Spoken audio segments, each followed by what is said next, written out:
রামগঞ্জে অগ্নিকাণ্ডে ক্ষতিগ্রস্ত ব্যবসায়ীকে ১ লক্ষ টাকার অনুদানের চেক প্রদান করল রামগঞ্জ উপজেলা জামায়াতে ইসলামী। গত বৃহস্পতিবার রাতে ভয়াবহ অগ্নিকাণ্ডে পুড়ে ছাই হয়ে যায় রামগঞ্জ উপজেলার পানিওয়ালা বাজারের মুদি ব্যবসায়ী জয়নাল আবেদিনের শততা স্টোর। এই ঘটনায় নগদ অর্থসহ প্রায় ২০ লক্ষ টাকার ক্ষয়ক্ষতি হয়। আজ শুক্রবার সকালে ক্ষতিগ্রস্ত দোকানটি পরিদর্শনে যান রামগঞ্জ উপজেলা জামায়াতে ইসলামীর নেতৃবৃন্দ।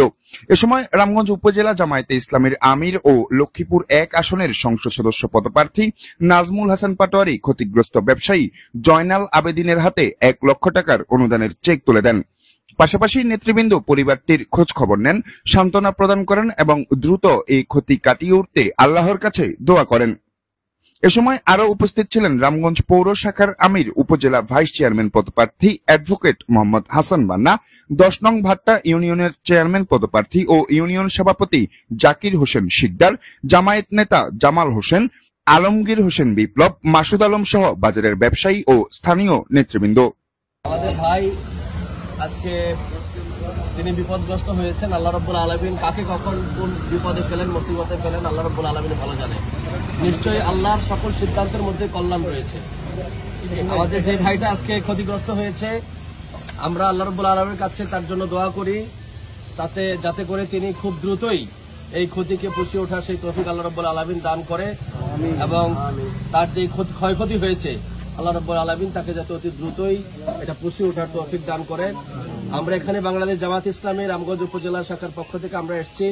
আমাদের ১০ নম্বর ইউনিয়নের সম্মানিত সভাপতি জাকির হোসেন ভাই আছেন, আমাদের মাঝে উপস্থিত আছেন আমাদের রামগঞ্জ পৌর শাখার সম্মানিত আমির জননেতা জনাব অ্যাডভোকেট হাসান বান্না ভাই, অত্র ওয়ার্ডের সম্মানিত নেতৃবৃন্দ, সম্মানিত মুরব্বিয়ার একরাম এবং যুবক ভাইয়েরা। আমরা প্রত্যেকেই আল্লাহ রাব্বুল আলামিনের যে ইবাদতের জন্য আমাদেরকে পাঠানো হয়েছে, সবসময় সেই ইবাদতের প্রতি আমাদেরকে খেয়াল রাখতে হবে এবং এই সমস্ত বিপদ আপদ মুসিবতের ব্যাপারে আল্লাহ রাব্বুল আলামিন আমাদেরকে ধৈর্য ধারণ করার তৌফিক দান করুক এবং আমরা এই বিপদ আপদে যাতে করে আমরা শয়তানের ওয়াসওয়াসায় আমরা শিরকে লিপ্ত না হয়ে পড়ি, কুফরিতে লিপ্ত না হয়ে পড়ি, আমরা সেই দিকটাও লক্ষ্য রাখতে হবে। আমাদেরকে মনে রাখতে হবে যে বিপদ আপদ মুসিবত সবকিছু আল্লাহর পক্ষ থেকে এসে থাকে। আমরা এলাকাবাসী যারা রয়েছি, মুরব্বিয়ান একরাম যারা রয়েছি, অর্থবিত্তশালী যারা রয়েছি, আমরা প্রত্যেকে যার যার অবস্থান থেকে চেষ্টা করবো আমাদের ভাইটার পাশে দাঁড়ানোর জন্য। তিনি যাতে অতি দ্রুতই এটাকে আবার তার ব্যবসায় তিনি রান করতে পারেন, আমরা সেই তৌফিক কামনা করছি এবং যারা অন্যান্য রাজনৈতিক দলের নেতৃবৃন্দ রয়েছেন, প্রশাসনের দৃষ্টি আকর্ষণ করছি, প্রশাসনও যাতে তাদের সাধ্য সামর্থ্য অনুযায়ী রাষ্ট্রীয় কোষাগার থেকে তার এই ভাইয়ের পাশে এসে দাঁড়ায়, আমরা সেই দৃষ্টি আকর্ষণ করছি।